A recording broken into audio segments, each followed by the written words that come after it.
গাজীপুর জেলার কালীগঞ্জ থানায় অবস্থিত রাতকানা দক্ষিণ পাড়া জামে মসজিদ। ৮% জমির উপর নির্মিত এই মসজিদে নিয়মিত নামাজ আদায় করেন প্রায় ২৫ থেকে ৩০ জন মুসল্লি।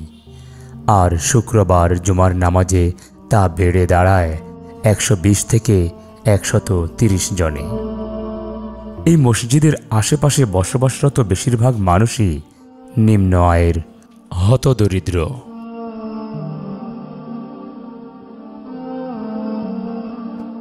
সমাজের মানুষ বেশিরভাগই হতদরিদ্র, নিম্ন আয়ের মানুষ, যার কারণে জরাজীর্ণ মসজিদে আমরা আসলে সংস্কার করতে পারতেছি না অর্থের অভাবে। জমি আছে পানিতে পড়ে গেল, ওজুখানার অবস্থা ভালো না, মসজিদের টিন ফুটো হয়ে গেছে, টয়লেটের অবস্থাও ভালো না। কিন্তু আমরা আর্থিক দুর্বলতার কারণে কি আমরা মসজিদটাকে ওইভাবে ডেভেলপ করতে পারি নাই, যার কারণে যদি আপনারা মসজিদটা করে দেন তাহলে আমাদের কি মহল্লাবাসীর থেকে অনেক খুশি হবে এবং আপনার জন্য অনেক দোয়া করবে। ভেঙে যাচ্ছে টিনের বেড়া, মরিচা ধরে ফুটো হয়ে গেছে চাল। এখনই প্রয়োজন মসজিদটি পুনর্নির্মাণ করে সুন্দর একটি ভবন নির্মাণের, কিন্তু সামর্থ্য না থাকায় এলাকাবাসীর পক্ষে তা সম্ভব হচ্ছে না।